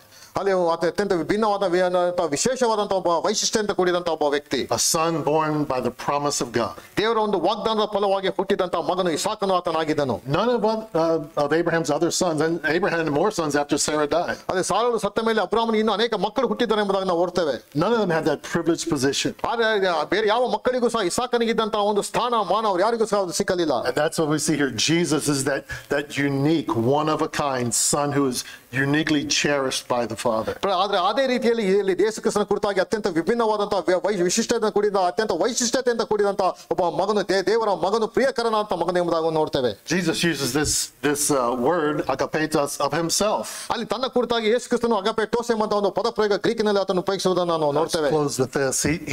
He begins to tell a parable about some unrighteous tenants, land tenants. ಅಲ್ಲಿ ಆತನು ಅಸಂಬದ್ಧವಾದಂತಹ ಕೆಲವು ಸಂಗತಿಗಳನ್ನು ಅಲ್ಲಿ ಚಿತ್ರೀಕರಿಸುವುದನ್ನು ನಾವು ಇಲ್ಲಿ ನೋಡ್ತೇವೆ. And the owner of the land planted a vineyard and then he lent it out, he leased it out to some tenants. ಅಲ್ಲಿ ಒಬ್ಬ ತನ್ನ ಒಂದು ಜಮೀನಿನಲ್ಲಿ ಒಂದು ದ್ರಾಕ್ಷಿ ಗಿಡವನ್ನು ನೆಟ್ಟು ಅಲ್ಲಿ ಬೇರೆಯವರಿಗೆ ಆತನು ಗುತ್ತಿಗೆಗೆ ಆತನು ಕೊಟ್ಟನು. And they stopped paying him. ಅಲ್ಲಿ ಆತನು ಕೊಡಬೇಕಾದಂತಹ ಹಣವನ್ನು ಅವರು ಕೊಡಲಿಲ್ಲ. So he sends servants to go and collect the fees. ಅಲ್ಲಿ ತನ್ನ ಸೇವಕರನ್ನು ಕಳಿಸಿದನು, ನನಗೆ ಬರಬೇಕಾದಂತಹ ಹಣವನ್ನು ನೀವು ಅದನ್ನು ವಸೂಲು ಮಾಡಿಕೊಂಡು ಬನ್ನಿ ಎಂಬುದಾಗಿ. Some of the servants they beat and other servants they kill. ಅಲ್ಲಿ ಕೆಲವು ಸೇವಕರುಗಳನ್ನು ಅವರು ಹೊಡೆದು ಹಾಕಿದ್ರು, ಕೆಲವು ಸೇವಕರನ್ನು ಅವರು ಸಾಯಿಸಿದ್ರು. And the landlord is like, these people don't respect me. You know what I'll do? I'll send my son because they'll respect him. ಅಲ್ಲಿ ಜಮೀನ್ದಾರನು ಆತನು, ಇವರು ನನ್ನ ಸೇವಕರಿಗೆ ಯಾವ ರೀತಿಯ ಗೌರವವನ್ನು ಮರ್ಯಾದೆಯನ್ನು ಅವರು ಕೊಡಲಿಲ್ಲ, ಆದ್ರೆ ನನ್ನ ಮಗನನ್ನಾದ್ರೂ ಅವರ ಬಳಿ ಕಳಿಸ್ತೇನೆ, ಅದಕ್ಕಾದ್ರೂ ಅವ್ರಿಗೆ ಏನಾದ್ರು ಗೌರವವನ್ನು ಕೊಡ್ತಾರೆ ಎಂಬುದಾಗಿ ತನ್ನ ಮಗನನ್ನೇ ಕಳಿಸಿದನು. And in Mark chapter 12, it's the same gospel. He says he had one more. He had a beloved son. ಅಲ್ಲಿ ತನ್ನ ಪ್ರಿಯಕರದಂತ ತನ್ನ ಮಗನನ್ನು ಆತನು ಕಳಿಸಿದನು.